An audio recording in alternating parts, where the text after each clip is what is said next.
Hai teman-teman, kali ini aku mau bikin kue tradisional. Ini kuenya enak banget, legit, pulen, lembut. Bisa untuk dijadiin ide jualan juga, bikinnya gampang, cukup 1 telur aja kemudian dikukus. Mau tuh cara aku bikinnya? Yuk tonton video di atas sampai selesai. Pertama, siapkan 250 gram beras ketan yang sudah dicuci bersih dan direndam sekitar 1 jaman.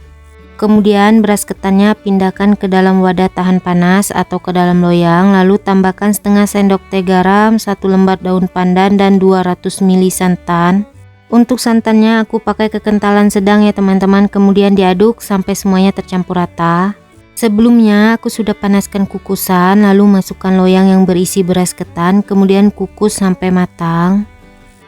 Setelah beberapa menit dikukus, kemudian buka tutup kukusan, lalu aduk beras ketannya biar matangnya merata. Kalau sudah diaduk, kemudian tutup lagi dan kukus sampai benar-benar matang.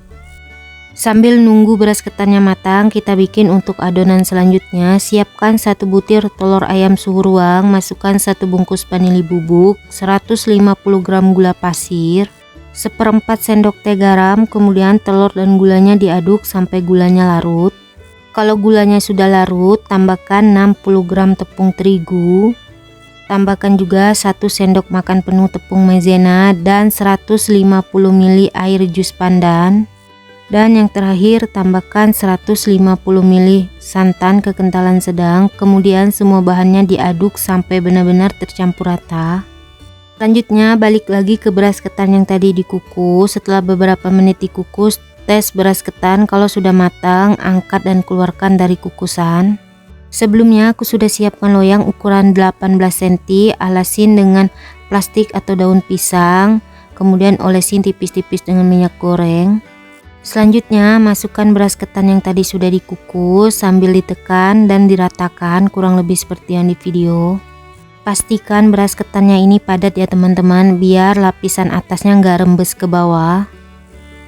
Dan ini beras ketannya sudah padat ya teman-teman. Kemudian kita tuangkan adonan pandan, jangan lupa disaring biar hasil adonannya nggak bergerindil.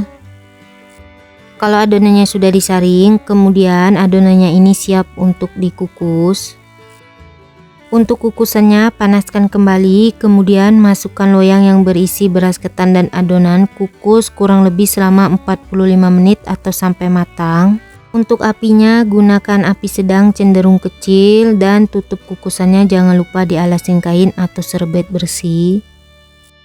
Setelah 45 menit dikukus, ini kuenya sudah matang, angkat dan keluarkan dari kukusan. Kemudian adonannya ini tunggu sampai benar-benar dingin baru dikeluarkan dari loyang. Dan ini adonannya sudah dingin, sudah aku keluarkan juga dari loyang, kemudian siap untuk dipotong. Untuk ukuran potongnya bebas aja, bisa disesuaikan dengan selera masing-masing. Setelah dipotong, hasil kuenya kurang lebih seperti ini ya teman-teman. Untuk lapisan atasnya juga nggak rembes, ini hasilnya cantik banget. Lalu potong-potong semua kuenya, lakukan sampai selesai. Dan ini dia kue talam ketan serikaya pandannya sudah jadi. Gimana teman-teman, gampang kan bikinnya? Untuk kuenya ini aku ambil 1, aku coba cicipin. Ini enak banget ya teman-teman, wangi, ketannya juga pulen. Untuk lapisan serikayanya ini lembut banget, ini wajib banget dicobain di rumah. Untuk kalian yang sensitif dengan bau amis, tenang aja, ini kuenya nggak bau amis. Oh ya teman-teman, kalau kalian suka dengan videonya jangan lupa like, comment, share, subscribe, tekan juga tombol loncengnya biar tidak ketinggalan video terbaru dari aku. Terima kasih.